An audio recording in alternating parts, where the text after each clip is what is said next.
আচ্ছা, তো এই ভিডিও তোমাদের fourth semester calculation university Bangla honours আর ডিএসসি 5 এর সাজেশনস দিয়ে দিচ্ছি। তোমাদের বাংলা অনার্সের সিলেবাসটা অত্যন্ত বড়। আমি যতগুলো পেপার পোস্ট করি, English, Bangla, political science, history, education, সবগুলো পেপার থেকে তোমাদের বাংলার সিলেবাসটা অত্যন্ত কঠিন একটা সিলেবাস আর সব থেকে বড় সিলেবাস। যে যদি কেউ হচ্ছে কি যে ইংলিশ অনার্স নিয়ে ভাও খায়, তাহলে তাদেরকে তোমরা বাংলা সিলেবাস দেখিয়ে দেবে যে বাংলা নিয়ে দেখা। তো যাই হোক, ওটা তো থাকবেই, কিছু করার নেই। এবার তোমাদের কিছু জিনিস বলে দিই। তোমাদের 5 মার্কসের জন্য কিন্তু বিভিন্ন পদ তুলে প্রশ্ন দেয়। যারা কোনো বই কিনেছো সেখানটায় দেখবে বিভিন্ন পদ আছে, তো জিজ্ঞাসা করতে পারে, ধরো 3-4 লাইন দিলে দেন বললো এটা কোন পদ, পদের সৃষ্টিকর্তা কে, পদকর্তা কে, এবং হচ্ছে কি যে তাৎপর্য লেখো পদটি। তো ওরকমভাবে দিতে গেলে তোমাদের প্রিভিয়াস ইয়ারের কোশ্চেন্স দিতে হতো বেসিক্যালি, বাট প্রিভিয়াস ইয়ারের কোশ্চেন্স তোমাদের আমি জাস্ট 15 মার্কসের, এই 15 মার্কসের জন্য অ্যাড করেছি, 5 মার্কসের জন্য অ্যাড করা হয়নি আনফর্চুনেটলি।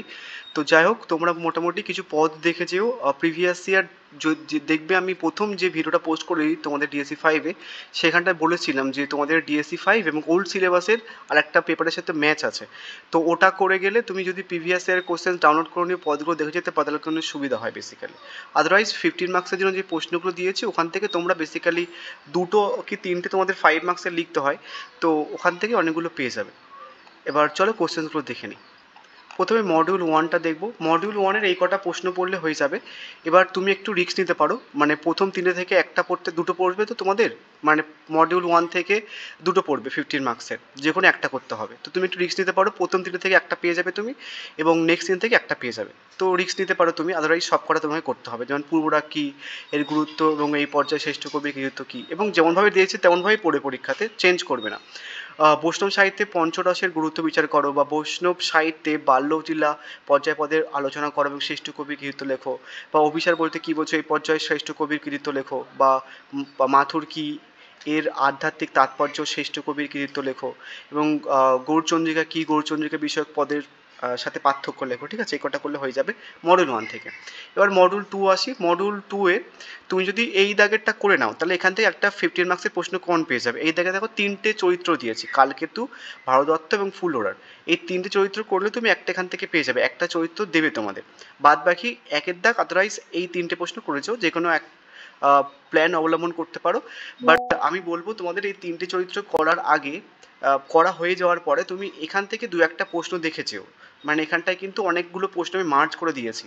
যেমন মুসলমান ও ব্রাহ্মণদের আগমন অবলম্বনে কবি কঙ্কনের সমাজ অভিজ্ঞতার পরিচয় দাও, বা ফুলোরার বার্ডমাস্য বর্ণনায় কবি কঙ্কনের সমাজবোধের পরিচয় দাও, বা গুজরাটের নগর নির্মাণে মুকুন্দের সমাজ চেতনার পরিচয় দাও। বিভিন্নভাবে কিন্তু ঘুরে ফিরে দেয় সমাজের প্রশ্নটা।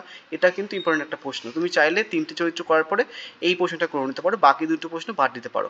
কী রেখেছে, কবি কঙ্কন মুকুন্দ চক্রবর্তী দুঃখবাদী কবি নন, আলোচনা করো, বা পুরনো কবিদের মধ্যে মুকুন্দের রচনায় শ্রেষ্ঠ উপন্যাসের রস দৃষ্টি আলোচনা করো। আমি তোমাদের লিখে দিতে পারি, যে কটা প্রশ্ন আমি রাখছি এর মধ্যে থেকেই পড়বে সমস্ত কিছু প্রশ্ন, আর হুবাহু পড়বে, কোনো চেঞ্জ করবে না, ওয়ার্ড চেঞ্জ করবে না। নেক্সট, চণ্ডীমঙ্গল কাব্যের তৎকালীন সমাজে বিবাহ পদ্ধতি এবং স্ত্রীর আচরণের পরিচয় দাও। এবার মডিউল 3 থেকে আসি। মডিউল 3-তে রয়েছে ভক্তের আকুতি পর্যায়ে পদ রচনার রামপ্রসাদ সেন, একটা মোস্ট ইম্পর্টেন্ট একটা প্রশ্ন। নেক্সট, শাক্ত কবিরা ছিলেন মাতৃহৃদয়ের সুনিপুণ্য শিল্পী, আলোচনা করো।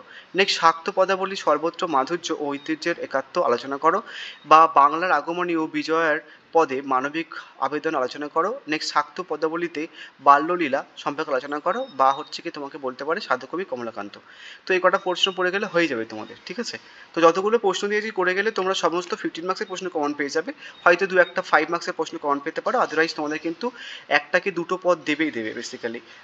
পদের সৃষ্টিকর্তা কে, বা পদের পদকর্তা কে, এইভাবে কিন্তু দেয়। ঠিক আছে, সো থ্যাংক ইউ।